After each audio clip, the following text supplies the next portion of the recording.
Do you remember the moment that you discovered Joseph Bologne? Do you remember the shock, the surprise, the joy of that moment? How you spent some time digging into the life and music of this son of a wealthy and titled plantation owner and his African slave.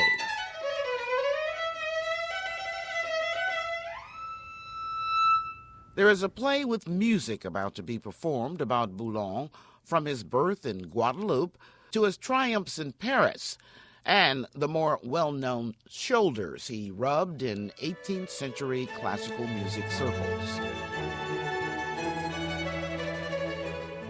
This is Composer's Cadenza from the Second Street Dreams Audio Network. I'm Judelyn Gibson. In this virtuoso solo passage, you won't be hearing from the composer in question per se, but you will be hearing about him. The Winston-Salem Symphony is about to perform the play with music, The Chevalier, A Voice to be Heard.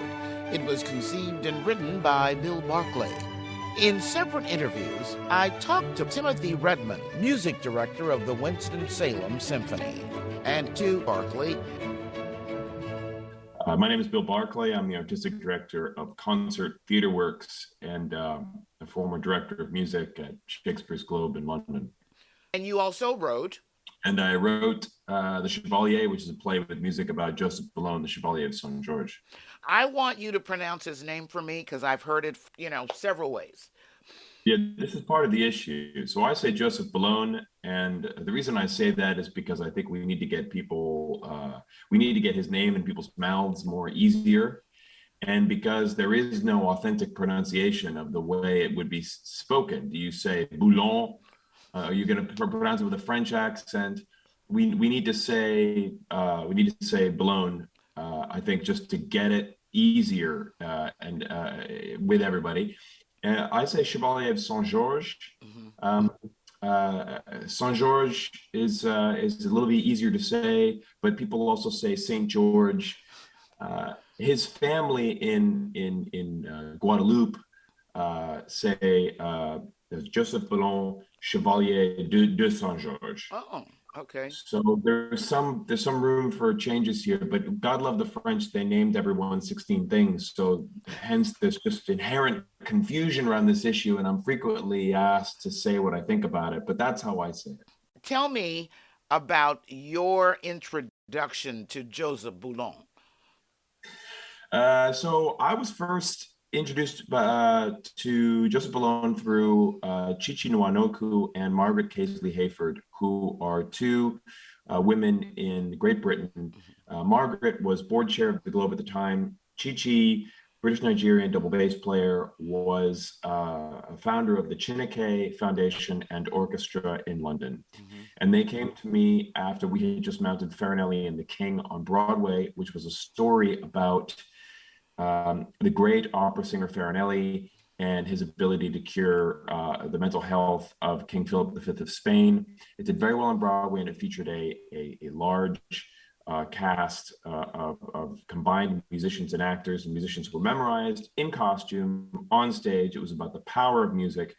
And we had created several of these plays with music in the Wanamaker Playhouse, which is the new candlelit theater that came online in 2014 at the Globe.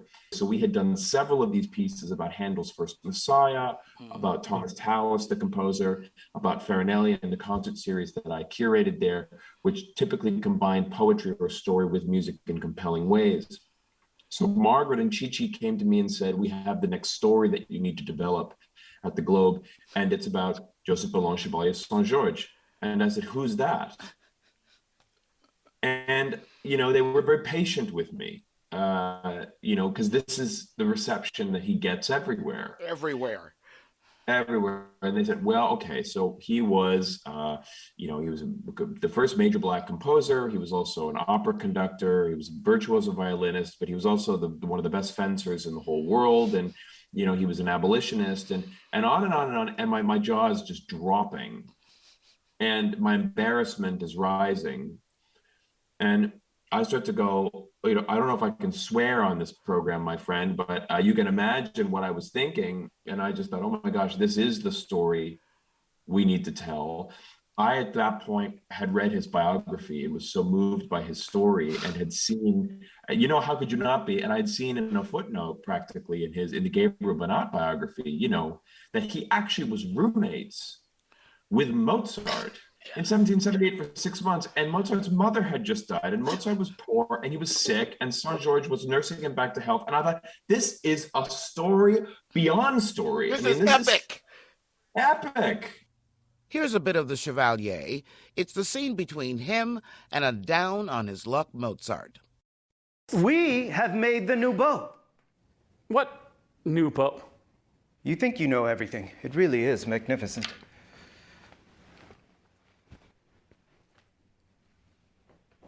I didn't see one of these in Mannheim.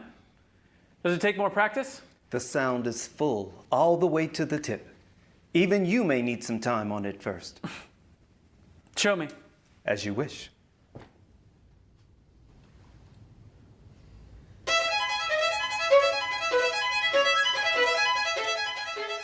And the story started to take place in my mind, where you have the swashbuckling Cyrano de Bergerac meets Peter Schaeffer's Amadeus, meets sort of Les Mis, and it's the same period as Hamilton, whichever one is obsessed by it. And I just thought, someone has to make this play. And I knew at the time that the best person to write this play would be a playwright of color, because invariably, this is a play that is not dominantly about race, but obviously is significantly about race. And so I had two conversations with playwrights I knew who were prominent, playwrights of color who were very talented, and I knew I could have this conversation with. And I'll share with you that the conversations both felt positive, but fundamentally awkward. Because here I was saying, I want to be the musicologist. I want to make a piece that features all of Bologne's music. I don't want to be a composer. I want to center his amazing music and contextualize it with his story.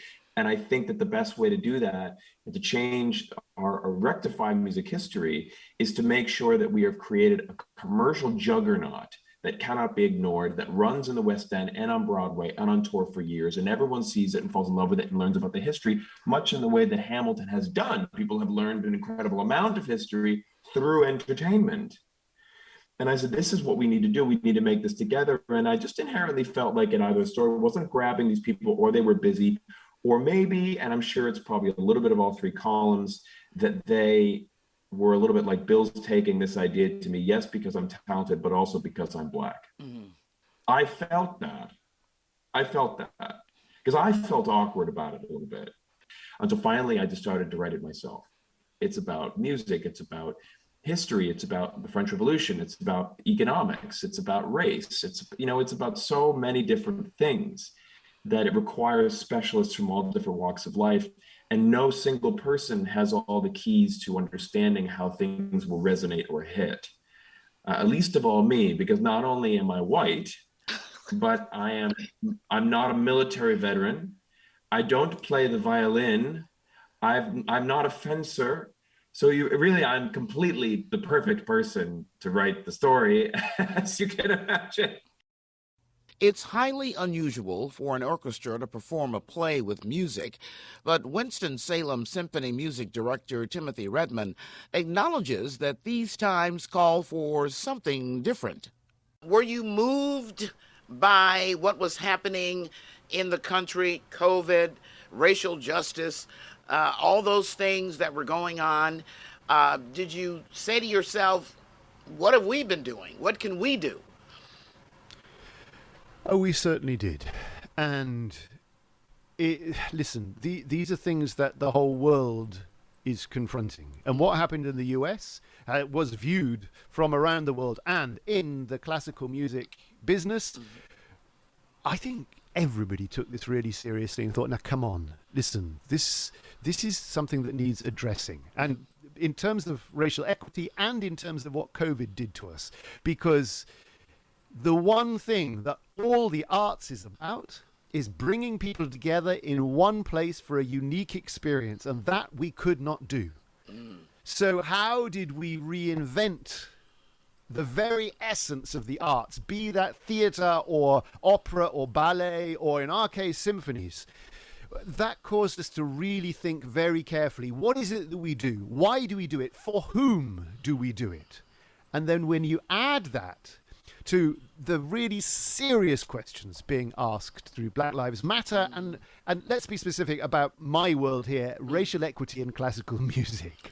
You know, let's just reflect. And so we have been, and I've been very thankful for the opportunity that I work for an organization for whom this was the most obvious thing. And the conversations, listen, I've been in position in Winston-Salem for 2 years, and before I was even appointed, the questions that I was being asked is, what do we do to make classical music more relevant, to reach a more diverse audience?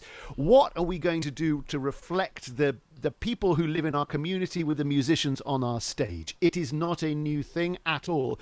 But this is like fast forward in many respects. Then came this extraordinary opportunity through the play The Chevalier. Now, I'm sure you know about this extraordinary guy, Joseph Bologne, the Chevalier de Saint-Georges, but he fascinates me so much that I'm just going to give you, in a nutshell, what this guy was about. Okay, so Joseph Bologne lived in Paris in the late 18th century. He was a musician of color who befriended Mozart. But before he was known as a musician, he was a champion fencer. By the age of 18, he was famous all across Europe as a brilliant fencer. And then it also turned out that he was a brilliant violinist and a brilliant composer. Oh, and he was also the music teacher of Marie Antoinette. Oh, and he also campaigned against against slavery. He was the first general of the first black regiment in European history, and he knew everyone. I mean, he negotiated the contracts with Haydn for his Paris symphonies. He conducted the premieres of Haydn's Paris symphonies. He knew everyone. He rescued Mozart, who was down and out in Paris, whose mother had just died. He had no prospects, no money, nowhere to stay. He brought him home and he looked after him. His music influenced so many people. So why don't we know about him? In any era, whether we're talking rock and roll or R&B or classical violin concertos, there will always be 10,000 people doing it every year, and then 1,000 to remember the next year, and 110 years later. And do you know what I mean? Always that aspect that maybe he kind of lost his popularity slightly. But then you also have to think, well, was he whitewashed out of history? What was this? Why this guy did he disappear? Joseph Bologne composed symphonies, sonatas, vocal music, and violin concertos. Here's a bit of his music now.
The Chevalier, A Voice to be Heard, is a collaborative production of the Winston-Salem Symphony, Concert Theater Works, and the North Carolina Black Repertory Company. This group is doing several virtual chats leading up to the performances of the Chevalier. Performances are on September 11th and 12th. There is a link to all and to the short film of the play. You can follow those links to get the names of the musicians performing in the Chevalier film. Go to the Stories of Interest page on secondstreetdreams.com. I'm sending a big thank you to playwright Bill Barclay of Concert Theater Works and Timothy Redmond, music director of the Winston-Salem Symphony. Thank you both for spending some time with me on Composer's Cadenza. A big thank you, too, to all my growing number of listeners who tune in to the Second Street Dreams audio network.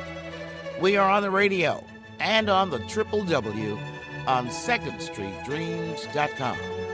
I'm Judlin Gibson.